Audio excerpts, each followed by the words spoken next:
Hi friends, உங்கள் எல்லாரையும் இந்த ஸ்பெஷல் கொஸ்டின் ஆன்சர் செஷனில் நாங்கள் பார்க்குறதுல எங்களுக்கு ரொம்ப சந்தோஷம். நம்ம தொடர்ந்து பல வாரங்களாக நிறைய ப்ராக்டிக்கலான விஷயங்கள் நம்ம அண்ணகிட்ட கேட்டு தெரிஞ்சுட்டு வரோம். ஸோ நம்ம யங் பீப்புளுக்கு தேவையான சில விஷயங்கள், நம்ம ப்ராக்டிக்கல் லைஃப்பில் ரொம்ப அவசியமான சில விஷயங்களை அண்ணன் ரொம்ப அழகாக நம்மளுக்கு கற்றுக் கொடுத்துட்டு வராரு. ரொம்ப ப்ராக்டிக்கலான எக்ஸாம்பிள்ஸ் எல்லாம் சொல்லி நிறைய விஷயங்கள் நம்ம கற்றுக்கிட்டு வரோம். ரொம்பவே பிரயோஜனமாக இருக்குன்னு நான் நம்புகிறேன். ஸோ நம்ம இது வரைக்கும் பார்த்திங்கன்னா எப்படி நம்ம மெடிடேட் பண்ணணும்னு நம்ம கற்றுக்கிட்டோம். அதே மாதிரி நம்ம எப்படி ப்ரேயர் பண்ணணும், ஹவு டு ப்ரே அப்படின்றதெல்லாம் சொல்லி கொடுத்துருக்காரு. அதே மாதிரி கடந்த ஒரு 2 வாரங்களாக நம்ம வர்ஷிப்பை பற்றி தெரிஞ்சுக்கிறோம். வர்ஷிப்னா எவ்வளோ இம்பார்ட்டன்ட்டு, ஸோ வர்ஷிப்பில் என்னென்ன ஆஸ்பெக்ட்ஸ்லாம் இருக்குது நம்ம கற்றுக்கிட்டு வரோம். ஸோ இந்த வாரத்துக்கு சப்ஜெக்ட்டில் நம்ம போகிறதுக்கு முன்னாடி நம்ம வழக்கமாக அண்ணங்கிட்ட ஒரு கொஸ்டின் நான் கேட்டுட்ருக்கோம், எந்த அளவுக்கு நமக்கு இந்த வர்ஷிப் இம்பார்ட்டன்ட்னு. ஸோ அது நம்ம அதை பற்றி இன்னும் சில விஷயங்களை கேட்டு தெரிஞ்சுக்கிட்டு ஸோ இந்த வாரத்துக்கான ஒரு சப்ஜெக்ட்குள்ளே நம்ம போயிடலாம். ஆனால் ப்ரைஸ்லாட்னா ஆனால் தொடர்ந்து நீங்கள் வர்ஷிப்பை பற்றி நிறைய விஷயங்கள் சொல்லி கொடுத்துட்டு வரீங்க.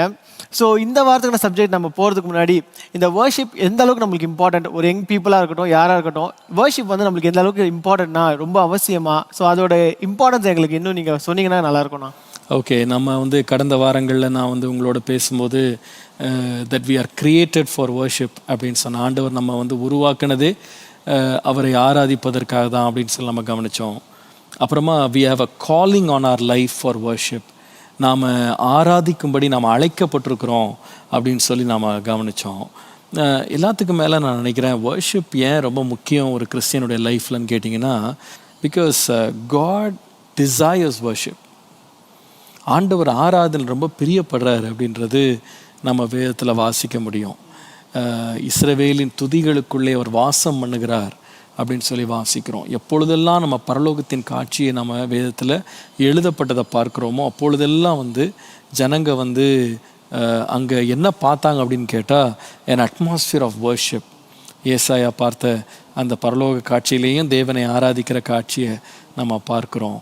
அதே போல் யோவான் பிந்தின காலங்களில் அவன் வானம் திறக்கப்பட்டு அவன் தேவ தரிசனத்தை பார்க்கும்போதும் அங்கேயும் பல கோடி தூதர்கள் கர்த்தரை ஆராதிக்கிறதையும் நம்ம பார்க்குறோம். அதே போல் ஏசாமி ஒரு முறை கழுதையின் மேலே ஏறி எருசலேமுக்குள்ளே பவனியாக வரும்போது அவரை எல்லாரும் துதித்து ஓசன்னா தாவீதின் குமாரனுக்கு ஓசன்னா, கர்த்தருடைய நாமத்தினால வருகிறவர் ஸ்தோத்திரிக்கப்படத்தக்கவர்னு அவரை ஆராதிச்சுட்டு அந்த ரோட்டில் பவனியாக ஆண்டவரை வர்ஷிப் பண்ணிட்டு வராங்க. அப்போது ஒரு கூட்டம் என்ன சொல்கிறாங்கன்னா, அது ரொம்ப நாய்ஸியாக இருக்குது, அவங்கள எல்லோரும் என்ன பண்ணுங்கள், ஸ்டாப் பண்ணுங்கள், அமைதியாக இருக்க சொல்லுங்கள் அப்படின்னு சொன்னால் ஆண்டதை ஸ்டாப் பண்ணலை. அவர் சொன்னார், நீங்கள் கூப்பிடாவிட்டால் இந்த கல்லுகள் என்ன பண்ணோம், என்னை நோக்கி கூப்பிடும் அப்படின்னு சொல்லி வர்ஷிப் அவர் ஸ்டாப் பண்ணவே இல்லை. He receive that worship. அதே போல் அந்த பரிமள தைலத்தை உடைத்து ஆண்டவருடைய பாதத்தில் ஊற்றி அந்த ஆராதனையும் ஆண்டவர் ஸ்டாப் பண்ணவே இல்லை. என் மேலே ரொம்ப அன்பு கூர்ந்துருக்கிறா அப்படின்னு சொல்லி அதை ரிசீவ் பண்ணார். அது மற்றவங்களுக்கு அது ஒரு அன்னெசரி திங்காக தெரிஞ்சுது. அது ரொம்ப எக்ஸ்பென்சிவான ஒரு காரியம், அது எதுக்கு அதில் போய் நம்ம இப்படி செலவு பண்ணணும், இதை விற்றுருக்கலாம் அப்படின்லாம் சொல்லி அந்த வர்ஷிப்புக்கு ஆல்டர்னேட் ஃபார்ம்ஸ் எல்லாம் அவங்க சஜஸ்ட் பண்ணும்போது ஆண்டவர் அதை ஸ்டாப் பண்ணவே இல்லை. He loved worship. ஆண்டவர் எல்லா இடத்துலையும் அந்த வர்ஷிப்பை இன்வைட் பண்ணி வெல்கம் பண்ணுறதை நீங்கள் பார்க்கலாம். அதே போல் நீங்கள் ஈவன் ஃப்ரம் ஏர்லி ஆனில் நம்ம if you read the story of Abel, ஆண்டவர் அந்த பலியை ஏற்றுக்கொண்டார் அப்படின்னு நம்ம பார்க்குறோம். அவனையும் ஏற்றுக்கொண்டார்.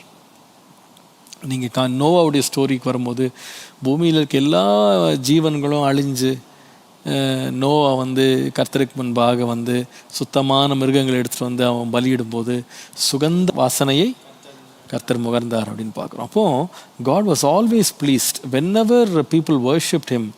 He always came down with power. அவர் தன்னுடைய வல்லமையை வெளிப்படுத்தி, தம்முடைய பிரியத்தை அவங்க மேலே வெளிப்படுத்தி, தம்முடைய மகிமையை அவங்களுடைய லிட்ரல் ஐஸில் அவங்க பார்க்கத்தக்கதாக ஆண்டவர் அதை ஆனர் பண்ணார்.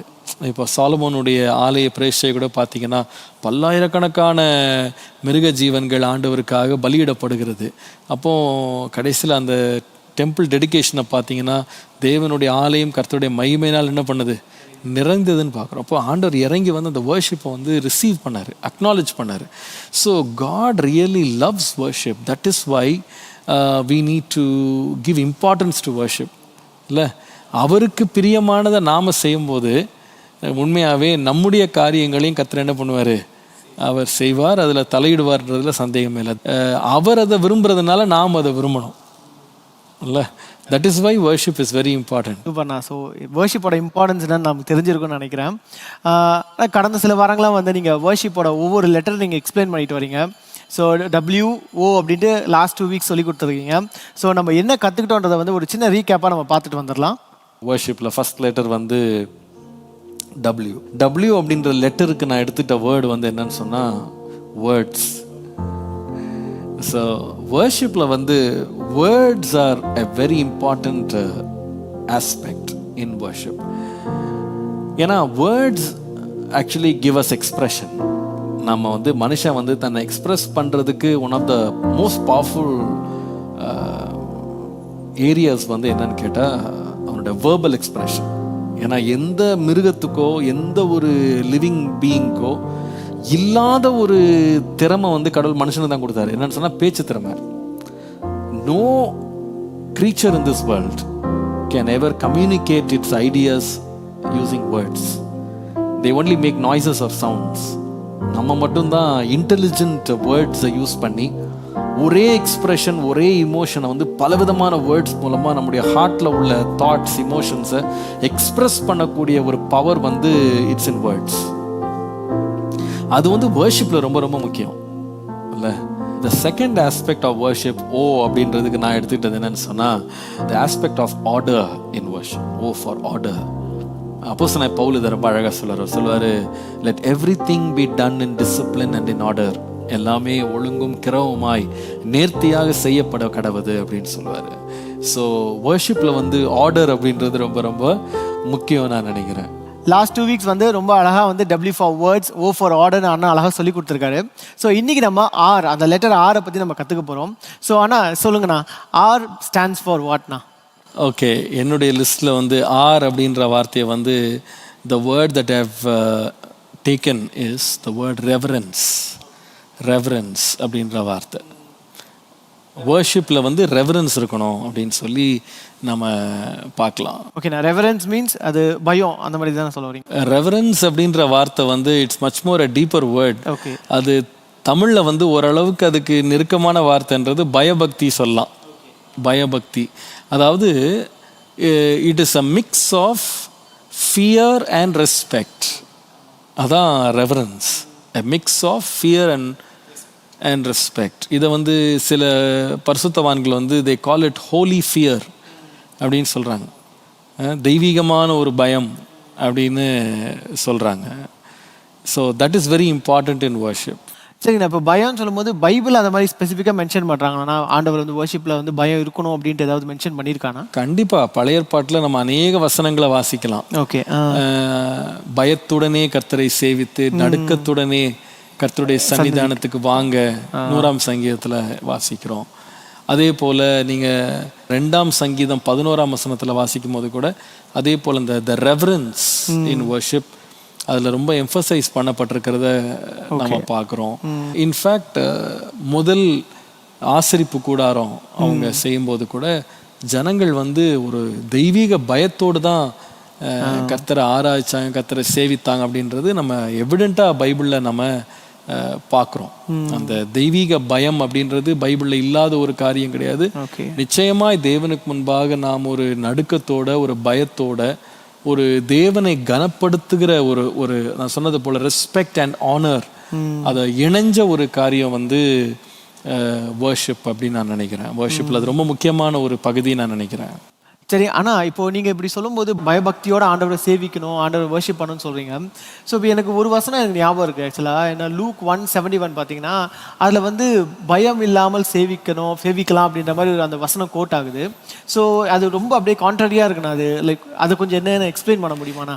Very very good question. ஏன்னு சொன்னால் அதில் ரொம்ப தெளிவாக இருக்குது. நாம் அவரை பயம் இல்லாமல் சேவிக்கும்படி தான் ஆண்டவர் ரட்சணிய கொம்பை ஏற்படுத்தினார் அப்படின்னு சொல்லி. ஆக்சுவலாக சகரியா வந்து அதை வந்து ஆண்டவருக்கு ஒரு பாடலாக அவர் வந்து ஆண்டவரை புகழ்ந்து பாடும்போது அந்த வார்த்தையை சொல்றாரு. யோவான் ஸ்நானகன் பிறந்ததே ரட்சகராக இயேசு கிறிஸ்துவுக்கு பாதை அமைக்கும்படி தான். அந்த இயேசு எதுக்கு வர்றாருன்னு சொன்னா நம்ம பயமில்லாமல் கர்த்தரை என்ன பண்ணணும், சேவிக்கும்படி. அப்போ நீங்க கேட்டது மாதிரி இது ரொம்ப பார்க்கும்போது எப்படி இருக்கு, நான் சொல்றதுக்கும் இந்த வசனத்துக்கும் கான்ஃப்ளிக்டா இருக்கிற மாதிரி இருக்குல்ல.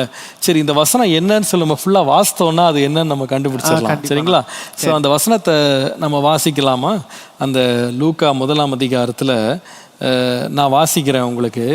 அவனுடைய தகப்பனாகிய சகரியா பரிசுத்த ஆவியினாலே நிரப்பப்பட்டு தீர்க்க தரிசனமாக, இஸ்ரவேலின் தேவனாகிய கர்த்தருக்கு ஸ்தோத்திரம் உண்டாவதாக, அவர் நம்முடைய பிதாக்களுக்கு வாக்குத்தத்தம் பண்ணின இரக்கத்தை செய்வதற்கும் தம்முடைய பரிசுத்த உடன்படிக்கையை நினைத்தருளி, உங்கள் சத்துருக்களின் கைகளில் நின்று நீங்கள் விடுதலையாக்கப்பட்டு உயிரோடு இருக்கும் நாளெல்லாம் பயமில்லாமல் எனக்கு முன்பாக பரிசுத்தத்தோடும் நீதியோடும் எனக்கு ஊழியம் செய்ய கட்டளையிடுவேன் என்று அவர் நம்முடைய பிதாவாகிய ஆபிரகாமுக்கு இட்ட ஆணையை நிறைவேற்றுவதற்கும் ஆதி முதற் கொண்டிருந்த தம்முடைய பரிசுத்த தீர்க்கதரிசிகளின் வாக்கினால் தாம் சொன்னபடியே தமது ஜனத்தை சந்தித்து மீட்டு கொண்டு நம்முடைய சத்துருக்களினின்றும் நம்மை பகைக்கிற யாவருடைய கைகளினின்றும் நம்மை ரட்சிக்கும்படிக்கு தம்முடைய தாசனாகிய தாவீதின் வம்சத்திலே நமக்கு இரட்சண்ய கொம்பை ஏற்படுத்தினார்.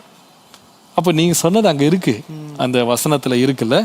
71 வாசிக்கும் போது, நீங்கள் செகண்ட் பார்ட்டில் வாசிக்கும் போது, உயிரோடு இருக்கும் நாளெல்லாம் பயமில்லாமல் எனக்கு முன்பாக பரிசுத்தத்தோடும் நீதியோடும் எனக்கு ஊழியம் செய்ய கட்டளையிடுவேன். அப்போ இந்த ஃபியர் என்ன? ஒரு பக்கம் வந்து பயத்துடனே கர்த்தரை சேவிங்கன்னு இருக்கு, இந்த இடத்துல பயமில்லாமல் அவரை சேவிக்க வேண்டும் இருக்கு. ஏன் இங்க அப்படி எழுதியிருக்கு? இதோட கான்டெக்ட் என்னன்னு பாருங்களேன். அந்த எப்படி வசனம் ஆரம்பிக்குது பாருங்க. என்ன பயம் அது? நிறைய பேர் அது தேவ பயம் நினைக்கிறாங்க. தேவ பயம் இல்லாம நாம கர்த்தரை ஆராதிக்கலாம். ஸோ இது ஒரு டாக்டரினே இதுல இருந்து உருவாயிருக்குன்றது தான் உண்மை. என்ன டாக்டரின் உருவாயிருக்குன்னு சொன்னா, ஒரு பிரபலமான ஒரு பிரசங்கியார் அவர் எப்படி இதை விளக்கம் கொடுக்குறாருன்னா, பழைய ஏற்பாட்டில் வந்து ஜனங்க வந்து பயந்து பயந்து கர்த்தரை ஆராய்ச்சாங்க. ஆனா புதிய ஏற்பாட்டுல இயேசு வந்தது எதுக்குன்னா, பயம் இல்லாமல் என்ன பண்ணணும், நம்ம ஆண்டவரை வர்ஷிப் பண்ணணும் தான் இயேசு வந்தார் அப்படின்னு. அப்படியா? அப்போ யார் மாறிட்டா? ஆண்டவர் மாறிட்டாரா? ஆண்டவர் மாறாதவர் தான். அவர் மாறாதவர், நேற்றும் இன்றும் என்றும் மாறாதவர். அப்போ நமக்கு புதுசா ஒரு லைசன்ஸ் கொடுத்துருக்காரா? அவருடைய ஸ்டாண்டர்ட்ஸ்லாம் குறைஞ்சிருச்சா? அப்போ என்ன பயம் இங்க? ஏன் இங்க பயம் இல்லாமல்ன்ற வார்த்தை பயன்படுத்தப்பட்டிருக்கு? இப்போ நான் அந்த வசனத்தை வாசிக்கிறேன். then you will know what is the context in which it was said. அப்போ என்ன பயம்ன்றதை புரிஞ்சுக்கலாம். ஓகே, 71ஆம் வசனத்துல வாசித்தீங்கன்னா, உங்கள் சத்துருக்களின் கைகளில் நின்று நீங்கள் விடுதலையாக்கப்பட்டு உயிரோடு இருக்கும் நாளெல்லாம் பயமில்லாமல் எனக்கு முன்பாக பரிசுத்தத்தோடு நீதியோடும் ஊழியம் செய்ய கட்டளையிடுவேன். அப்போ இந்த பயம்ன்றது தேவனுக்கு பயப்படுறதுல ஸ்டாப் கிடையாது. கரெக்ட். சத்துருக்களுக்கு நீங்க நீங்களாக்கப்பட்டு அவர்களுக்கு நீங்க பயந்து பயந்து நீங்க ஆராய்ச்சிங்க பாருங்க. அப்படி ஆராதிக்காம நீங்க தேவனை நீங்க வந்து சத்துருக்களை குறித்த பயமில்லாம கர்த்தரை ஆராதிக்கிறதுக்கு தான் கர்த்தர் ஒரு இரட்சண்ய கொம்பை ஏற்படுத்தி இருக்கிறாருன்னு வாசிக்கிறோம். ஏன்னா இதே வசனத்தை இந்த சத்துருக்களை பற்றி பகைஞர்களை பற்றி பின்னால கூட நீங்க தொடர்ந்து நீங்க வாசிக்கலாம். நான் திரும்ப அதை உங்களுக்கு சுட்டி காட்டுறேன். 74ஆம் வசனத்துல வாசித்தீங்கன்னா அதே பேசேஜ், அதே சகரியா சொல்லும்போது திரும்ப அதை இன்சிஸ்ட் பண்றாரு. தமது ஜனத்தை சந்தித்து மீட்டு கொண்டு நம்முடைய சத்துருக்களின் நின்றும் நம்மை பகைக்கிற யாவருடைய கைகளில் நின்றும் நம்மை ரட்சிக்கும்படிக்கு தம்முடைய தாசனாகிய தாவீதின் வம்சத்திலே நமக்கு இரட்சண்ய கொம்பை ஏற்படுத்தினார். அப்போ இங்க வந்து பயம் யாரை பற்றினதுன்னா, this is not speaking about the fear of God. This is speaking about the fear of enemies. அப்போ சத்துருக்களால் இப்ப மேற்கொள்ளப்பட்டாங்க. இப்போ அன்றைக்கு இயேசு இருந்த காலத்துல வந்து யார் இருந்தான்னா, ரோமர்களுடைய ஆட்சியில அவங்க இருக்கிறாங்க. அதுக்கு முன்பாக பாத்தீங்கன்னா அவங்க பாபிலோனியர் கையில, அசீரியர்களுடைய கையில எல்லாம் மாட்டிருக்காங்க. உங்களுக்கு தெரியும், பாபிலோனுடைய கையில மாட்டும் போது அவங்க ஆராதனை எப்படி இருந்துச்சு உங்களுக்கு தெரியும்ல. ரொம்ப கிளாசிக்கான ஸ்டோரி வந்து நேபுகாத்நேசர், ஷாத்ராக், மேஷாக், ஆபேத்நேகோ. அவங்க வந்து அவங்க கர்த்தரை ஆராதிக்கணும் அப்படின்னா அதுக்கு அவங்க கொடுத்த பரிசு அல்லது அவங்க கொடுத்த தண்டனை என்னன்னா அக்கினி சூளை. 3 வேளை வீட்டுக்குள்ள இருந்து பிரைவேட்டா ஒரு இடத்துல எருசலேமை பார்த்து ஜெபித்த ஒரு மனுஷனுக்கு கிடைச்சது என்னன்னா சிங்கத்தின் கேவி. அப்போ அவங்க வந்து தேவனை சேவிக்கிறதே அவங்க எப்படிப்பட்டதா இருந்தாங்க? பயந்து பயந்தான் சேவிச்சாங்க. they were so scared, they were afraid. அதனால நிறைய பேர் என்ன பண்ணாங்கன்னா தேவனை விட்டே விலகி அவங்க வந்து விக்கிரகங்களை ஆராதிக்க ஆரம்பிச்சிட்டாங்க. ஏன்னா it was very costly to serve God. கர்த்தரை சேவிக்கிறது அப்படின்றது வந்து ரொம்ப கஷ்டமான ஒரு காரியமா இருந்துச்சு. ஓகே. அதே போல ரோமர்களுடைய காலத்திலையும் அப்படிதான். ரோமர்கள் வந்து சில ரோம அரசர்கள் தங்களையே வந்து தெய்வங்களா மாத்திட்டாங்க. அவங்க தங்க பேர்ல டெம்பிள்ஸ் எழுப்பி வச்சிருந்தாங்க. So they have to bow down before the king. அப்போ அந்த சத்துருக்களினுடைய ஆதிக்கத்துல அவங்க வெளியே வரவே முடியல. இல்ல உங்களுக்கு தெரியும் மோர்தகாய் பத்தி தெரியும். ஆமா. அவன் ஆமானுக்கு முன்னாடி வணங்கலன்ற ஒரே காரணத்துக்காக அந்த வம்சத்தையே அழிப்பேன்னு சொல்லி அவன் சபதம் எடுத்தது நீங்க பார்க்கலாம். So that is the kind of fear they lived in. அப்போ ஆண்டு சொல்ல நீங்க பயமில்லாமல் கர்த்தரை சேவிக்கிறதுக்கு அவர் என்ன பண்ணாருன்னா ரட்சணிய கொம்பை ஏற்படுத்துறாரு. உங்க சத்துருக்களின் கைகள்லேருந்து கர்த்தர் உங்களை விடுதலையாக்குவாரு, நீங்க விடுவிக்கப்படுவீங்க. இன்னொரு விதமா சொன்னா தேவனுடைய ராஜ்யம் பூமியில ஸ்தாபிக்கப்படும். புசிப்பிலையும் குடிப்பிலையும் அந்த ராஜ்யம் கிடையாது. அது வந்து நீதியும் சமாதானமும் பரிசுத்தாவியினால் உண்டாகிற சந்தோஷமா இருக்கு. அப்போ அந்த பரிசுத்தாவியானவரால் உங்களுக்கு கிடைக்கிற சந்தோஷத்துல நிறைந்து நீங்க தேவனை வந்து மனுஷ பயம் இல்லாம நீங்க என்ன பண்ணலாம்னா ஆவியோடு உண்மையோடும் எவ்விடத்திலையும் இங்க தொழுது கொள்ளத்தக்கதாக கர்த்தர் உங்களுக்கு ஒரு ரட்சிப்பை ஏற்படுத்தி இருக்கிறாரு. ஸோ அந்த பயத்தை தான் அங்கே சொல்லியிருக்கே தவிர தேவ பயம் இல்லாமல் நீங்கள் ஆராதிக்கலாம் அப்படின்னு அங்கே எழுதப்படலை. ரொம்ப அழகாக கிளியராக எங்களுக்கு எக்ஸ்பிளைன் பண்ணிக்க இந்த வசனத்தை. ஸோ இப்போ எனக்கு என்னன்னா நீங்கள் ரெஃபரன்ஸு தேவ பயத்தோட வந்து பயபக்தியோட ஆண்டவரை தொழுகணும் அப்படின்னு சொல்லும்போது நீங்கள் ஓல்ட் டெஸ்டமெண்ட்டில் தான் நிறைய வேர்சஸ் எங்களுக்கு காட்டினீங்க. இப்போ ஸோ நியூ டெஸ்டமெண்ட்லேயும் அந்த மாதிரி ஏதாவது சொல்லப்பட்டிருக்கானா வேர்சஸ் ஏதாவது இருந்தால் கொஞ்சம் சைட் பண்ணிங்க நல்லாயிருக்கும். கண்டிப்பாக நம்ம ஆரம்பத்தில் சொன்னது போல் இயேசு கிறிஸ்து வந்து நேற்றும் இன்றும் என்றும் மாறாதவராய் தான் இருக்கிறாரு. நிறைய பேர் நான் நிறைய முறை இந்த பிரசங்கங்களை கூட சொல்லியிருக்கேன். நான் நீங்கள் வந்து பழைய ஏற்பாட்டு தேவனையும் புதிய ஏற்பாட்டு தேவனையும் தயவுசெய்து நீங்கள் மாற்றி பேசாதீங்க. கர்த்தர் வந்து மாறாதவர். அவர் மாறுறவராக இருந்தார்னா அவருக்கும் மனுஷனுக்கும் வித்தியாசமே இல்லைல்ல. நாம தான் மாறுறோம், அவர் மாறவே மாட்டார். அவருடைய ஆட்ரிபியூட்ஸ் மாறவே மாறாது. அப்போ அவர் எப்படி பழைய ஏற்பாட்டில் பயபக்திக்குரியவராக அவர் தன்னை வெளிப்படுத்துகிறாரோ அதே போல் புதிய ஏற்பாட்டிலையும் பயபக்திக்குரியவர் தான் வெளிப்படுத்துகிறார். அதனால தான் நீங்கள் எபிரேயருக்கு அப்போஸ்தலனாகிய பவுல் வந்து எழுதும்போது அவர் ரொம்ப தெளிவாக எழுதுறாரு. அந்த இடத்துல புதிய ஏற்பாட்டில் தான் எழுதுறாரு. தட் டு ஜூவிஷ் பிலீவர்ஸ், யூத கிறிஸ்தவர்களுக்கு தான் அவர் எழுதுறாரு. அப்போது அவர் சொல்கிறாரு நம்முடைய தேவன் யாருன்னா பட்சிக்கிற அக்கினியாக இருக்கிறார். God is a consuming fire. ஆனால் அதே எபிரேயரில் தான் இருக்குது. நீங்கள் வந்து ஏற்ற சமயத்தில் சகாயத்தை நீங்கள் பெறுறதுக்கு கிருபாசன தண்டையில் வாங்கன்னு சொல்கிறாரு. ஸோ கிருபாசன தண்டையில் வர்றதுனால அவர் வந்து தன்னுடைய நேச்சர் அவர் மாற்றலை. He is a consuming fire இல்லை. அதனால நம்ம ஆணவத்தோடு அவர்கிட்ட வரக்கூடாது. இப்போ அதனால தான் நீங்கள் யாக்கோபு எழுதும்போது அவர் சொல்லுவார், நீங்கள் என்ன பண்ணுங்கன்னா humble yourselves in the sight of the Lord and he will lift you up. தேவனுக்கு முன்பாக நீங்கள் என்ன பண்ணுங்கன்னா மனத்தாழ்மையாக இருங்க, தாழ்மை உள்ளவங்களாக இருங்க, அப்பொழுது அவர் உங்களை உயர்த்துவார். அப்போ அவருக்கு முன்பாக நம்மை தாழ்த்தி அவருக்கு நம் கனத்தை கொடுத்து அவரை நாம் உன்னத தேவனாக நோக்கி பார்க்கிறது அப்படின்றது வந்து புதிய ஏற்பாட்டில் வந்து அவருடைய ஸ்டாண்டர்டோ அவருடைய ஆட்ரிபியூட்டோ மாறவே இல்லை. அந்த பயபக்தி அப்படின்றது வந்து கண்டிப்பாக புதிய ஏற்பாட்டிலையும் மிக மிக அவசியமாக இருக்குது இல்லை. அதனால தானே இயேசுவை வந்து தமஸ்குவுக்கு போகிற வழியில் அப்போஸ்தலனாகிய பவுல் வந்து அவன் வந்து மதியான வேளையில் சடுதி ஒளியினால் அவன் சந்திக்கப்பட்டு குதிரையிலேருந்து கீழே விழுந்து அவன் ஆண்டவருக்கு முன்பாக அவன் எப்படி நடுங்கி அவன் கேட்ட கேள்வியை பார்த்தீங்கல்ல, ஆண்டவரே நீர் யார் அப்படின்னு கேட்டான். நீ துன்பப்படுத்துகிற இயேசு நானே. இப்போ இவ்வளவு தூரம் கடிதங்களெல்லாம் வாங்கி ரொம்ப ஆணவமாக இருந்த ஒரு மனுஷன் வந்து அவனோட ரெஸ்பான்ஸை பார்த்தீங்கன்னா அப்படியே ஆள் கூனி குறுகி அவன் கேட்குறான், இப்பொழுது நான் என்ன செய்ய வேண்டும் எனக்கு நீங்கள் சொல்லுங்கள். மகிமையடைந்த இயேசுனுடைய ஒரு தரிசனம் வந்து ஒரு அந்த அந்த மனுஷனை வந்து குருடனாக்கி போடுச்சு. 3 days அவன் சாப்பிடாமலே உட்காந்துருக்கான் பாருங்க.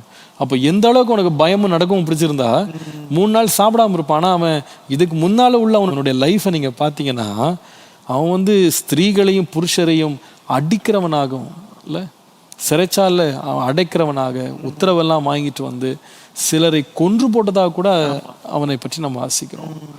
சபைகள்லாம் கலக்கடைஞ்சிருந்தாங்க. எல்லாரையும் பயமுறுத்திட்டு இருந்தவன் 3 நாள் சாப்பிடாம அப்படியே உட்காந்து தேவ சமூகத்தில் ஜெபிச்சிட்டு இருக்கிறத நீங்கள் பார்க்கலாம். அப்போ அவனுக்கு எந்த அளவுக்கு ஒரு பயம் இருந்திருக்கும்ல. அவர் வந்து அதனால தான் அவர் நிருபங்கள்லாம் எழுதும்போது தேவனுக்கு தன்னை பணிந்து நான் தேவனுடைய ஊழியக்காரன், இங்கிலீஷில் வந்து the servant of the Lord Jesus Christ. ஆக்சுவலாக அந்த ஒரிஜினலான க்ரீக் வேர்டு வந்து சர்வெண்ட் அப்படின்ற வார்த்தை நம்ம நினைக்கிறது போல ஒரு பார்ட் டைம் சர்வெண்ட்டாக நம்ம வீட்டுக்கு வந்து வேலை செஞ்சுட்டு போகிறவங்க கிடையாது. He talks about being a slave.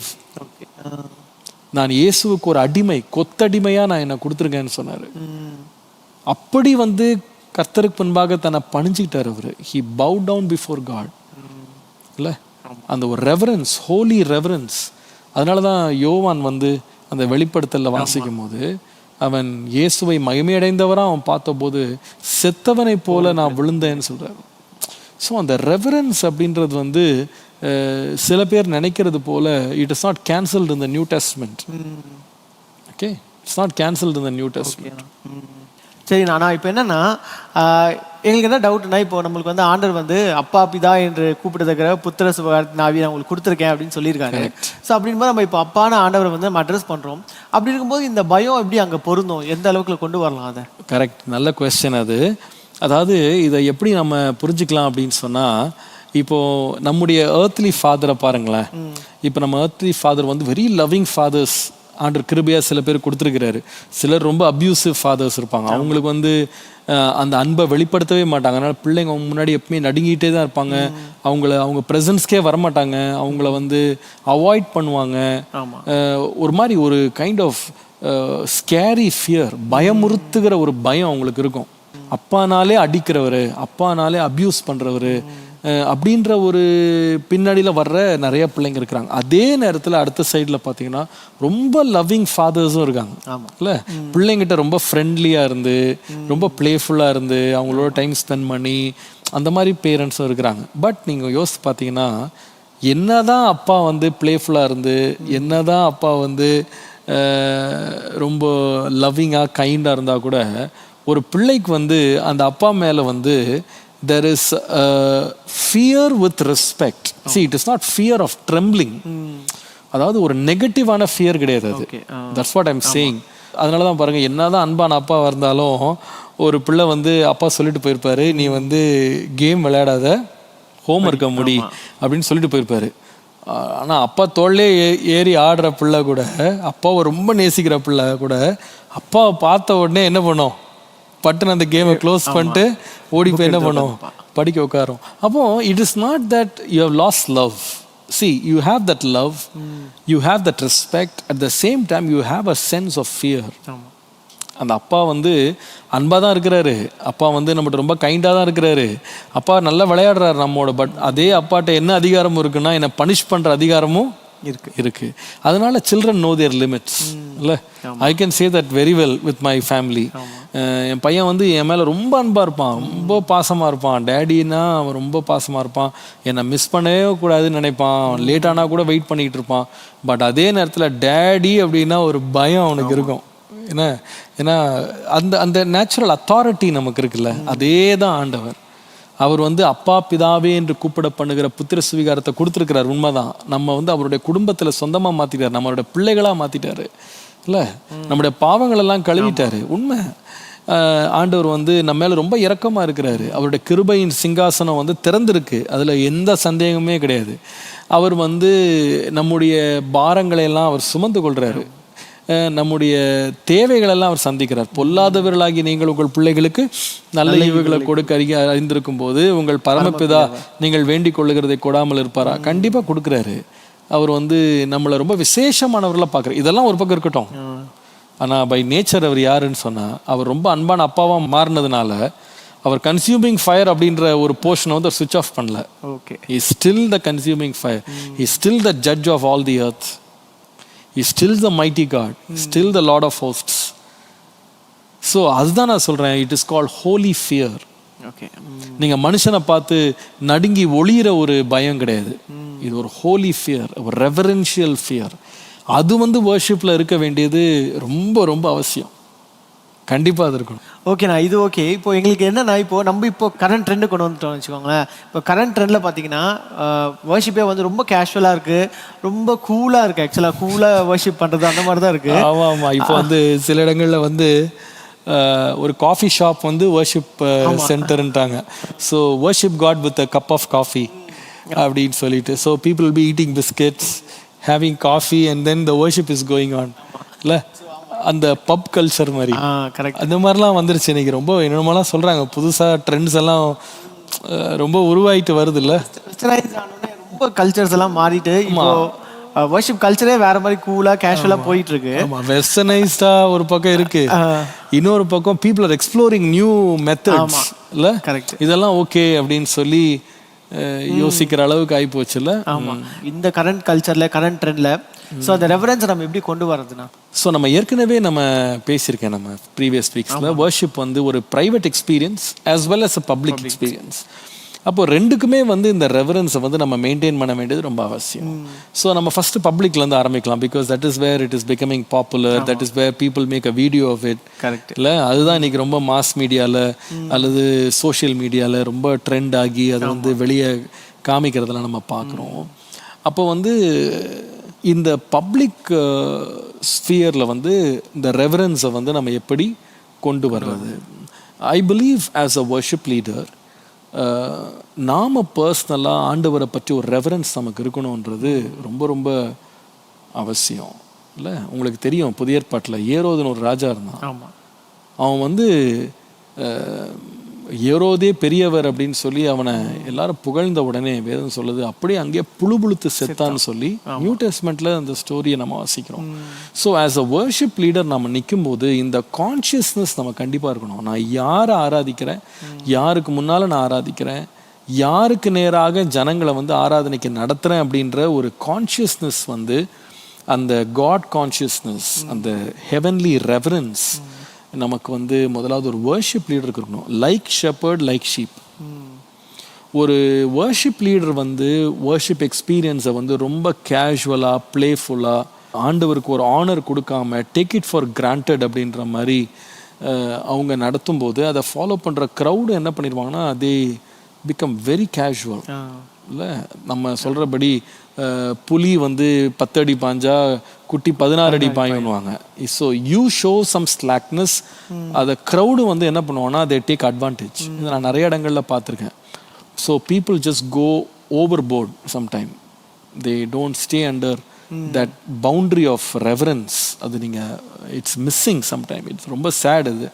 So first வந்து worship leader first needs to know before he gets on stage, he must first break himself before the Lord. கர்த்தருக்கு முன்பாக நம்மளை உடைச்சு தாழ்த்தி, ஆண்டவரே உம்முடைய சமூகத்தில் நிற்கிறதுக்கு எனக்கு எந்த தகுதியுமே கிடையாது, உம்முடைய ரத்தத்தினால தான் நான் வந்து நிற்கிறேன், உம்முடைய கிருபையினாலும் இரக்கத்தினாலும் நீர் கொடுத்த வெளியேறப்பட்ட ரட்சிப்பு மாத்திரம் எனக்கு இல்லைன்னா இந்த இடத்துல நிற்கிறதுக்கு எனக்கு தகுதியே கிடையாது. நான் உம்முடைய சமூகத்தில் எவ்வளோ வேணும் நுழைய முடியாத ஒரு பாவி.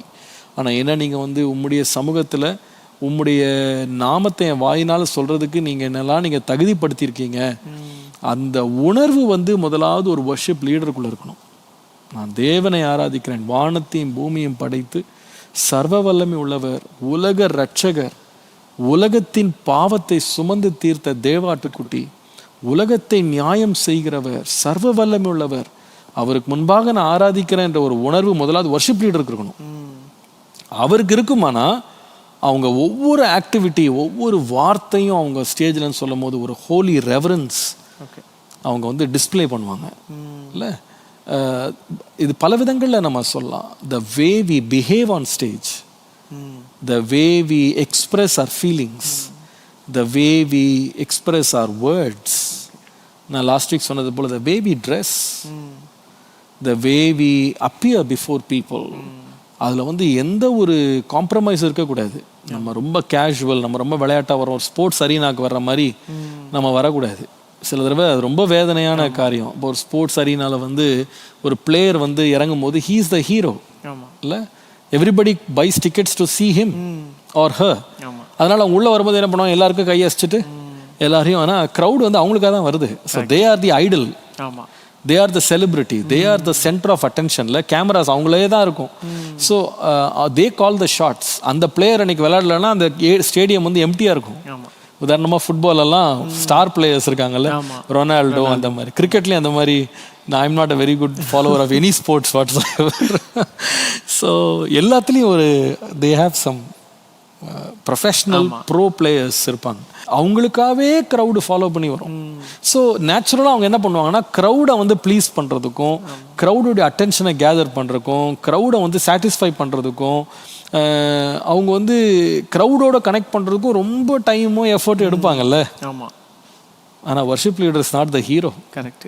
He is not the celebrity, he is not the star player. ஒரு வர்ஷிப் லீடர் வந்து is just a vessel carrying the treasure. அதை மறந்துடவே கூடாது.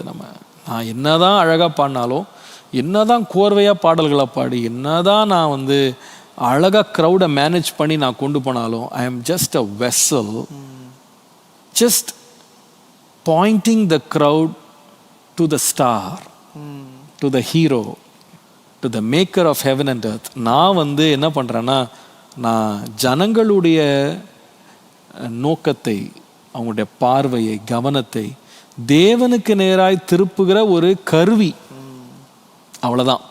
ஸோ அந்த கான்ஷியஸ்னஸ் நமக்கு இருக்குமானா நிச்சயமாக நாம் வந்து ஒரு செலிப்ரிட்டி வர்ற மாதிரி நாம் ஸ்டேஜில் நுழையவும் மாட்டோம், ஒரு செலிப்ரிட்டி மாதிரி ஸ்டேஜை விட்டு வெளியே போகவும் மாட்டோம். So sometimes I don't recommend ஸ்டேஜுக்கு வரும்போது இப்படி கை அசிச்சுட்டு வர்றது, அதெல்லாம் நான் ரெக்கமெண்ட் பண்ண மாட்டேன். இன்ஃபேக்ட் நீங்கள் இப்போ நம்ம சர்ச்சுடைய கல்ச்சர்லாம் நீங்கள் பார்த்தீங்கன்னா, they don't even mention the name. யார் வர்ஷிப் நடத்த போகிறா எதுவுமே இருக்காது. So just start, just get into the presence of God. அது மாதிரி நிறைய பேர் அதை ஃபாலோ பண்ணாமல், நிறைய சர்ச்சஸில் அந்த மாதிரி வித்தவுட் இன்ட்ரடக்ஷன் அப்படியே ஸ்டார்ட் பண்ணிடுவாங்க இல்லை. அவங்க பேர்லாம் மென்ஷன் பண்ணி அதுக்கு ஒரு 10 பேர் கை தட்டிட்டு அதுக்கு ஒரு பெரிய ஆர்ப்பாட்டம் பண்ணி, I don't think that is right. சில பேர் வந்து ஆராதனை வீரர், ஆராதனை சிங்கம், இப்படிலாம் பட்டம் கொடுக்குறாங்க. I don't appreciate such kind of titles. ஏன்னா if you only knew what you are doing, நம்ம என்ன பண்ணுறோம் அப்படின்னு நம்ம தெரிஞ்சோன்னா நிச்சயமாக நம்மளெல்லாம் நம்ம மென்ஷனே பண்ண மாட்டோம் இல்லை. உதாரணமாக ஒரு பிரசிடென்ட் பக்கத்தில் இந்த சில வெளியில் இந்த முக்கியமான மெடல்ஸ் கொடுப்பாங்கல்ல, பத்மபூஷன் இந்த மாதிரிலாம் மெடல்ஸ் வந்து கொடுக்கும்போது அந்த அந்த பிரசிடென்ட் பக்கத்தில் ஒரு ஆள் தலாணி பிடிச்சிட்டு நிற்பார் பற்றியா, நல்லா அழகாக ட்ரெஸ் பண்ணியிருப்பாங்க, ரொம்ப ராயலாக இருக்கும். அந்த ட்ரெஸ்ஸிங் வந்து ரொம்ப ராயலாக இருக்கும். அவங்க வந்து அப்படியே நிற்பாங்க. யாராவது ஒருத்தராகிலும் அவங்க நேமை மென்ஷன் பண்ணுறது கேட்டிருக்கீங்களா? என்ன தான் கிளாமரஸாக அவங்க தெரிஞ்சால் கூட they just come in, fulfill their duty and just walk away. Nobody knows who they are until the end. அங்கே இருக்கிற அந்த ஸ்டார் பிளேயர் யாருன்னா அந்த பிரசிடென்ட், அவர் தான் ஃபோக்கஸ் பண்ணுவாங்க, அவருடைய பேரை தான் மென்ஷன் பண்ணுவாங்க, அவரை தான் வெல்கம் பண்ணுவாங்க. மற்றவங்களாம் இருக்காங்கல்ல, அவங்கள வெல்கம் பண்ணலாமே, nobody cares. இந்த அட்டென்ஷன் கோஸ் தேர். அதே தான் வர்ஷிப். த ஒன்லி பர்சன், அதாவது நம்ம என்னென்ன ஒரு வர்ஷிப் முடியும் போது கூட அந்த ஹோலி ரெவரன்ஸ் பற்றி நம்ம பேசும்போது, அந்த ரெவரன்ஸ் ஒரு வர்ஷிப் லீடருக்கு எப்படி இருக்கணும்னா, I honor God and God alone. He should be the only one who is honored in my worship. He is the only one who should be lifted up. என்ன ஜனங்க மறந்துட்டா கூட பரவாயில்ல, அவருடைய பிரசன்ஸ்ல அப்படியே அவங்க மூழ்கிட்டு, என்னுடைய எக்ஸிட் கூட வந்து ஜனங்க சட்டை பண்ணாமல் இருந்தால் கூட பரவாயில்ல, I just have to decrease and he has to increase. இதான் அந்த ரெஃபரன்ஸ் இன் வர்ஷிப். அது வந்து ஒரு வர்ஷிப் லீடருக்கு ரொம்ப ரொம்ப தேவை. என்னைக்கு நாம் அட்டென்ஷனை நம்ம பக்கம் திருப்பிட்டோமோ, நம்ம ஆண்டவரை உண்மையாக ரெவரன்ஸ் நமக்கு இல்லைன்றதான் அர்த்தம். we don't respect God, we respect ourselves. என்றைக்கு நம்ம மேலே உள்ள அட்டென்ஷனுக்கு ரொம்ப இம்பார்ட்டன்ஸ் கொடுத்துட்டோமோ, நம்மளுக்கு என்ன இன்ட்ரடக்ஷன் கிடைக்குது, நம்மளுக்கு எவ்வளோ கைத்தட்டு கிடைக்குது, நம்மளுக்கு எவ்வளோ பாராட்டு கிடைக்குது, இதே நம்ம ஃபோக்கஸ் பண்ணிட்டு போகிறோன்னா, I don't know if we are focusing on God. முடிவில் கர்த்தருக்கு நேராக ஜனங்களை திருப்பினா, ஸோ அந்த ஹோலி ரெவரன்ஸ் முதலாவது ஒரு வர்ஷிப் லீடருக்கு தேவை. அதுக்கப்புறம் அந்த க்ரௌட் வில் நேச்சுரலி ஃபாலோ இல்லை. அது ரொம்ப ரொம்ப முக்கியம்.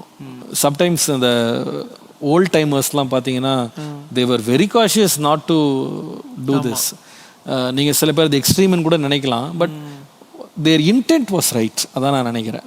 ஒரு முறை அப்பா சொன்னாங்க, அவங்க ஒரு முறை சுந்தரம் பாஸ்டர் இங்கே ஆவடி சர்ச்சுக்கு வந்திருந்தாராம். அப்போ சின்ன சர்ச்சாக இருக்கும்போது, கோலாய்கோட்டையில் இருக்கும்போது வந்திருந்தார். அப்போ சுந்தரம் பாஸ்டர் சேரில் உட்காந்துருக்காரு ஸ்டேஜில், பக்கத்தில் அப்பா வந்து தரையில் வந்து பாயில் உட்காந்துருக்காங்க, க்ரௌடை பார்த்தபடி உட்காந்துருக்காங்க. சின்ன சர்ச் தான், அப்போ ஒரு 50 பேர் தான் இருப்பாங்கன்னு நினைக்கிறேன். அப்போ வந்து எங்கள் அப்பாவுடைய சித்தி, அவங்க வந்து ஞாபகம் இருக்கா அந்த ஸ்டோரி, எங்கள் அப்பாவுடைய சித்தி வந்து உள்ளே வந்தாங்களாம் சர்ச்சுக்குள்ளே. எங்கள் அப்பாவுக்கு ரொம்ப வருஷம் கழித்து அவங்கள பார்த்த உடனே ரொம்ப சந்தோஷமாயிட்டாங்களாம். அதுவும் அவங்க சர்ச்சுக்கு வர்றதை பார்த்து ரொம்ப சந்தோஷமாக ஃபர்ஸ்ட் டைம் இப்போ தான் உள்ளே வந்திருக்காங்க. அவங்கள பார்த்த உடனே இவர் என்ன பண்ணாரா, ஸ்டேஜ்லேருந்து ஒரு ஸ்மைல் பண்ணாராம். அவங்கள பார்த்து அப்படியே சிரிச்சாராம். சுந்தரம் பாஸ்ட் எப்படி நோட்டீஸ் பண்ணாருன்னு தெரில, ஒரு மறைச்சாராம் பார்த்து. முடித்த பிறகு நல்லா டோஸ் விட்டாராம். நீ யாரை பார்த்துட்டு உட்காந்துருக்க, நீ இது என்ன இவ்வளோ அஜாக்கிரதையா நீ ஆண்டுடைய சமூகத்தில் உட்காந்துருக்க, எப்படி நீ சிரிச்ச அந்த இடத்துல, நீ என்ன இங்கே சொந்தங்களை பார்க்க வந்தியா, கர்த்தரை ஆராதிக்கிற ஒரு இடம், அவர் மேலே உன் கான்சன்ட்ரேஷனை வைன்னு சொல்லி சொன்னாராம். ஸோ இதை வந்து நீங்கள் ரொம்ப ரேடிக்கல் திங்கிங் அல்லது ரொம்ப ஓல்ட் டைமர் திங்கிங் நீங்கள் யோசிக்கலாம். பட் அவங்க இன்டென்ட் வந்து எவ்வளோ ஸ்ட்ராங்காக இருந்துச்சு பாருங்க. அப்போ கர்த்தருக்கு அந்த கனம் ரெவரன்ஸ் இருக்கணும் அப்படின்றதுல அன்றைக்குள்ள ஊழியக்காரங்க அதில் ரொம்ப ரொம்ப அவங்க வந்து ஜாக்கிரதையாக இருந்தாங்க. அதில் ரொம்ப காஷியஸாகவும் அதில் ரொம்ப ஃபோக்கஸ்டாகவும் இருந்தாங்க. அட்டென்ஷன் என் பக்கம் திருப்பக்கூடாது, கர்த்தரை நான் பயத்தோடு நான் சேவிக்கணும், அவருடைய சமூகத்தை வந்து நான் அப்படி தேடணும் அப்படின்னு சொல்கிறது அது ரொம்ப முக்கியம் நான் நினைக்கிறேன்ல. கரெக்ட் தானே. சரிண்ணா, இது பப்ளிக் ஃபோரமில் இந்த மாதிரி சொல்கிறீங்க. இப்போ ப்ரைவேட்டான நம்ம லைஃப்பில் ஒரு எந்த அளவுக்கு இந்த ரெஃபரன்ஸ் நம்ம கொண்டு வர்றது? ஓகே, ப்ரைவேட்டில் கூட நம்ம இந்த ரெஃபரன்ஸை மெயின்டைன் பண்ண வேண்டியது ரொம்ப அவசியம் இல்லை. நம்மளை டிஃப்ளெக்ட் பண்ணுறது, நம்மளை டைவர்ட் பண்ணுற எந்த காரியத்துலையும் நம்ம வந்து தேவனுடைய ஆராதிக்கிற நேரத்தில் நம்ம தலையிடாமல் இருக்கிறது ரொம்ப நல்லது. ஸோ அதனால் ஆராதனை நடக்கிற நேரத்தில் பெட்டர் டு ஸ்விட்ச் ஆஃப் த மொபைல்ஸ். ரொம்ப ப்ராக்டிக்கலான ஒரு காரியம் இல்லை. நம்ம உதாரணமாக ஒரு பெரிய அதிகாரி நம்மகிட்ட பேசிகிட்டு இருக்கும்போது நம்ம மொபைலில் நம்ம மெசேஜை செக் பண்ணிகிட்டு இருந்தோம்னா அவர் என்ன நினைப்பார் நம்மளை பற்றி? அவர் ரெஸ்பெக்ட் பண்ணுற ஒரு சைனாக அது இருக்காதுல்ல. நிறைய பேர் வந்து ஒரு அதிகாரிகிட்ட பேசிகிட்டு இருக்கும்போது கால்ஸ் வந்தால் கூட என்ன பண்ணுவாங்க, ஸ்விட்ச் ஆஃப் பண்ணிடுவாங்க, கட் பண்ணுவாங்க. சில பேர் வந்து சைலண்ட்லேயே போட்டு போயிடுவாங்க. சில பேர் வந்து ஏர்பிளைன் மோட்லேயே போட்டுருவாங்க, என்னை யாரும் டிஸ்டர்ப் பண்ணாதீங்க, நான் எம்டிகிட்ட பேச போகிறேன் அப்படின்னு சொல்லுவாங்க. ஸோ அது ஒரு ரெஃபரன்ஸ். அதை வந்து அந்த அந்த பொசிஷனுக்கு, அவங்க அத்தாரிட்டிக்கு அவங்க வந்து ஒரு மரியாதை கொடுக்குறாங்க, ஒரு ரெஸ்பெக்ட் கொடுக்குறாங்கல்ல. So as a young person நீங்கள் அதை ப்ராக்டிக்கலாக மெயின்டைன் பண்ணுங்கள். நீங்கள் கர்த்தரை ஆராதிக்கிற நேரத்தில் நிறைய பேர் வந்து சர்ச்சஸில் கூட பார்த்தீங்கன்னா வர்ஷிப் நடக்கிற நேரத்துலேயே அவங்க வந்து மெசேஜ் செக் பண்ணிக்கிட்டு, அவங்க வந்து மெசேஜுக்கு ரெஸ்பாண்ட் பண்ணிக்கிட்டு, ஃபேஸ்புக்கில் அப்டேட்ஸை செக் பண்ணிக்கிட்டு, கேம் விளையாடிட்டுலாம் வந்து இன்றைக்கி பிள்ளைங்க அவ்வளோ கேஷுவல் ஆகிட்டாங்கல்ல. அந்த ட்ரெண்டெல்லாம் மாறணும்னு நினைக்கிறேன். இது வந்து அவங்களுக்கு நல்லது இல்லைன்றது ஒரு பக்கம் இருக்கட்டும், அவங்கள வந்து நிறைய பேர் பார்க்குறாங்க. ஆமாம். ஸோ ஒரு பிள்ளை வந்து அப்படி செய்ய ஆரம்பித்த உடனே அது பின்னால் இருக்கிற அவங்களோட ஒரு யங்ஸ்டர் இருப்பான், புது பிலீவர் ஒருத்தங்க இதை பார்த்துட்டு இருப்பாங்க. அவங்களுக்கு என்ன தோணும்னா, இது என்ன இது சர்ச்சுன்னு சொல்கிறாங்க, ஒரு பயபக்தி இல்லாமல் இப்படி இருக்காங்களே, அப்போ நம்மளும் இப்படி இருக்கலாம் அப்படின்னு சொல்லி ஒரு சின்ன பிள்ளைக்கு அது ஒரு பேட் எக்ஸாம்பிளாக வந்து அது வந்து அமைஞ்சிரும். ஓகே. ஸோ அது ரொம்ப ரொம்ப முக்கியம். அது இந்த காலங்களில் அதை நம்ம ரொம்ப என்ஃபோர்ஸ் பண்ண வேண்டியதாக இருக்குது. அது வந்து சில வேளையில் சின்ன பிள்ளைங்களை கூட தேவ பயத்தோடு நீங்கள் கர்த்தரை ஆராதிங்க, கர்த்தருடைய ஆலயத்துக்கு எதுக்கு வந்தோம், ஆராதிக்க தானே வந்தோம், அது தவிர வேறு எதுவும் செய்யக்கூடாதுன்னு சொல்லி அவங்கள ஒரு டிசிப்ளின்டாக உட்கார வைக்க வேண்டியது கூட ரொம்ப அவசியம். சில வேளையில் பாஸ்டர்ஸ்லாம் பார்த்தீங்கன்னா சொல்லுவாங்க, பார்த்துருக்கீங்களா, பிள்ளைங்களை அங்கங்கே ஓட விடாதீங்கன்னு, உட்கார வைங்க அப்படின்வாங்க. ஆமாம். என் பிள்ளைலாம் பார்த்தீங்கன்னா அவன் அந்த சின்ன வயசுலேருந்தே அது வீட்டிலே கிளம்பும் போதே நாங்கள் சொல்லி கூட்டு வந்துடுவோம். ஒரு புக்கில் படித்தேன் நான், பிள்ளைகளை வந்து நான் நிறைய இடத்துல பார்ப்பேன் அந்த மாதிரி. அப்போ நான் எப்படி என் பிள்ளையை எப்படி நான் உட்கார வைக்கிறேன், சின்ன பிள்ளைங்க பொதுவாகவே தே வாண்ட் டு ரன் அரவுண்ட்ல, ஒரு அதுவும் பெரிய ஸ்பேஸை பார்த்தோன்னே they want to run around. அப்போ நாங்கள் வீட்டிலேருந்து கிளம்பும் போதே ஃபஸ்ட்டு சொல்லிடுவோம், காரில் ஏறுறதுக்கு முன்னாடியே சொல்லிடுவோம், இப்போ நம்ம we are going to the place of worship, நம்ம ஆண்டரை ஆராதிக்க போகிறோம், நீ அதனால் அங்கே இங்கே ஓடக்கூடாது, it's not an entertainment zone, அது வந்து கிளப்பு கிடையாது, அது இட்ஸ் அ பிளே கிரவுண்ட் கிடையாது, அது it's the presence of God. நீ வந்து உட்காந்த இடத்துல அமைதியாக இருக்கணும், நீ வந்து பாடல்களை பாடணும், நீ கர்த்தரை மாத்திரம் ஆராதிக்கணும், அங்கங்கே வேடிக்கை பார்த்துட்டு சிரிக்கக்கூடாது, நீ வந்து அங்கே வந்துட்டு எனக்கு சாப்பாடு கொடுன்னு கேட்கக்கூடாது, அங்கே வந்து பிஸ்கெட் சாப்பிட்டுக்கிட்டு இருக்கக்கூடாது, we are not going to serve you any food, உனக்கு சாப்பிட்னா இப்போமே சாப்பிட்டுக்கோ, அங்கே வந்து we will not serve you any food, தண்ணி வேணால் கொடுப்போம், தாகத்துக்கு கொடுக்குறோம், but no food will be served. So இதெல்லாம் என்ன பண்ண வீட்டிலேயே நம்ம சொல்லிட்ட பிறகுல I found that I had no problems. Actually, he was well behaved in church. ஓரளவுக்கு இது நான் என்ன சொல்கிறேன்னா, ஆரம்பத்தில் இது ஒரு ஃபிசிக்கல் ஆக்டிவிட்டி மாதிரி தெரியலாம், பட் வளர வளர வளர people will also understand the spiritual connotation of it. இது வந்து சின்ன வயசில் நம்ம எல்லாமே புரிய வச்சு தான் சர்ச்சுக்கு கூட்டு வரணும்னு அவசியம் இல்லை, பட் இந்த ஃபிசிக்கல் ஆஸ்பெக்டை நம்ம வந்து ட்ரெயின் பண்ணிட்டோம்னா வளர்கிற காலங்களில் அவங்க எப்படி இருப்பாங்கன்னா, ஸ்பிரிச்சுவல் ஆஸ்பெக்ட்லேயும் அவங்க வந்து தேவனுக்கு முன்பாக ஒரு பயபக்தி நமக்கு இருக்கணும், பயபக்தியோட கர்த்தரை ஆராதிக்கணும் அப்படின்றதுல அவங்க ரொம்ப ஜாக்கிரதையாக இருப்பாங்க இல்லை. ஸோ ப்ராக்டிக்கலாக பார்க்கும்போது this are the some of the tips young people should understand. So யார் வர்ஷிப் நடத்தட்டும், it could be a very popular person, இல்லை it could be a ordinary person leading worship. யாராக இருந்தாலும் ஹாவ் தட் ரெவரன்ஸ். அது சில வேளையில் ஆளுக்கு ஏற்ற மாதிரி ரெவரன்ஸ் மாறுது இல்லை. ரொம்ப பாப்புலரான ஒரு வர்ஷிப் லீடர் வந்துட்டாருன்னா அதுக்கும் அவங்க அட்டென்ஷன் ஃபுல்லாக அவங்க மேலே போயிடுது. நம்ம ரொம்ப ரெவரன்ஷியல் ஆராதிக்கிற மாதிரி உடனே அவங்க ரொம்ப ஆக்டிவ் ஆகிடுறாங்க, இன்வால்வ் ஆகிடுறாங்க. அதே இது அவங்க யூத் குரூப்பில் இருக்க ஒருத்தர் வந்து வர்ஷிப் நடத்துகிறாருன்னு வச்சுக்கிட்டுங்களேன், எத்தனை பேர் அதில் இன்வால்வாக இருக்காங்க, எத்தனை பேர் அதில் வந்து இன்ட்ரெஸ்ட் காட்டுறாங்க? நிறைய பேர் இல்லை. ஸோ நம்ம who is the object of வர்ஷிப்ன்றதை மறந்துட்டோம். நம்ம வந்து ஆப்ஜெக்ட் ஆஃப் வர்ஷிப் வந்து ஒரு வர்ஷிப் லீடராக மாற்றுற வரைக்கும் இப்படி தான் நடக்கும். Object of worship is God அப்படின்னு நம்ம வச்சுட்டோம்னா யார் வேணால் நடத்திட்டு போட்டோம் இல்லை. ஆமாம், யார் வந்து அதை வந்து லீட் பண்ணட்டும், it doesn't matter. God is here. அவருடைய ப்ரெசன்ஸை கொடுக்க வேண்டிய அந்த மரியாதையும் மதிப்பையும் அந்த கணத்தையும் நான் கொடுக்கறதுக்கு நான் தவற மாட்டேன் அப்படின்ற ஒரு உணர்வு நமக்கு இருக்க வேண்டியது ரொம்ப ரொம்ப அவசியம் இல்லை. சரிங்கண்ணா, ரொம்ப இன்ட்ரெஸ்டிங்காக இருக்குது. நிறைய விஷயம் ப்ராக்டிக்கலான விஷயம் சொல்லிட்டு இருக்கீங்க. வேறு ஏதாவது ப்ராக்டிக்கலாக இன்னும் சில விஷயங்கள் ஏதாவது இருந்துச்சுன்னா கொஞ்சம் சொல்லுங்கண்ணா. ஓகே, இன்னும் ப்ராக்டிக்கலாக சொல்லணுன்னா அந்த ரெவரன்ஸ் வந்து B punctual to worship. Okay, அது ரொம்ப முக்கியம். நிறைய பேர் எல்லா இடத்துக்கும் பங்க்சுவலாக இருப்பாங்க, வர்ஷிப் எக்ஸ்பீரியன்ஸ்க்கு மாத்திரம் பங்க்சுவலாக இருக்கவே மாட்டாங்க. ஓகே, அது ஒரு அதாவது தவிர்க்க முடியாத சில காரணங்களால் லேட்டாக வர்றவங்க இருக்காங்க. பட் வந்து அது ஒரு பழக்கம் ஆயிடக்கூடாது, அது வந்து ஒரு ஒரு ஹேபிட்டாக மாறிடக்கூடாது. நம்ம வந்து டைமுக்கு ஆண்டவருடைய ஆராதனைன்னு போயிட்டோன்னா நம்ம டைமுக்கு வந்து கர்த்தரை ஆராதிக்கிறதுக்கு நம்ம வந்து we should spend that time. ஆண்டவருக்காக நான் குவாலிட்டி டைம் கர்த்தருக்கு நான் கொடுக்குறேன் அப்படின்னு அவரை கனப்படுத்துறது ரொம்ப ரொம்ப முக்கியம், ரொம்ப அவசியம். அது மாத்திரம் இல்லை, நீங்கள் வந்து ஒரு இப்போ யங் பீப்புள்கிட்ட தான் பேசுகிறேன். இப்போ நீங்கள் ஒரு சர்ச்சுக்கு வர்றீங்க, ஒரு சர்ச் செட்டிங்கில் கர்த்தரை ஆராதிக்க வர்றீங்க. அங்கே வந்து சில ஃப்ரெண்ட்ஸ் உங்களுக்கு இருப்பாங்க நேச்சுரலாக. ஆமாம், அதில் உங்கள் வயசுக்குரிய ஃப்ரெண்ட்ஸ் வந்து நேச்சுரலாக உங்களுக்கு தெரிஞ்சவங்களாக இருப்பாங்க. இப்போ யாரோ ஒருத்தரோட நீங்கள் வர்ஷிப்புக்கு நீங்கள் பக்கத்தில் உட்காந்திங்கன்னா உங்களை ரொம்ப அவங்க டைவர்ட் பண்ணுறாங்க, உங்களை வந்து அவங்க தேவ பயத்துக்கு விரோதமாக உங்களை நடத்துகிறாங்க. அவங்க பேசிகிட்டு இருக்காங்க, அவங்க வந்து சிரிச்சுக்கிட்டு இருக்காங்க, ஜோக்ஸ் கட் பண்ணுறாங்க, அவங்க வந்து சில துணிகரமான காரியங்களை கூட வர்ஷிப் சர்வீஸில் செய்கிறதுக்கு அவங்க முற்படுறாங்க அப்படின்னு சொன்னால் சேஞ்ச் யுவர் பிளேஸ்.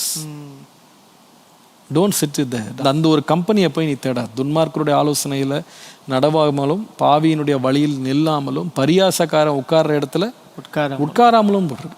அப்போ அவன் வந்து வர்ஷிப்பையே கிண்டல் பண்ணிக்கிட்டு வர்ஷிப் பண்ணுறவங்களை கிண்டல் பண்ணிக்கிட்டு இருக்கவன் பக்கத்தில் போய் நாம் உட்காந்தா நாமளாக தான் செய்வோம்.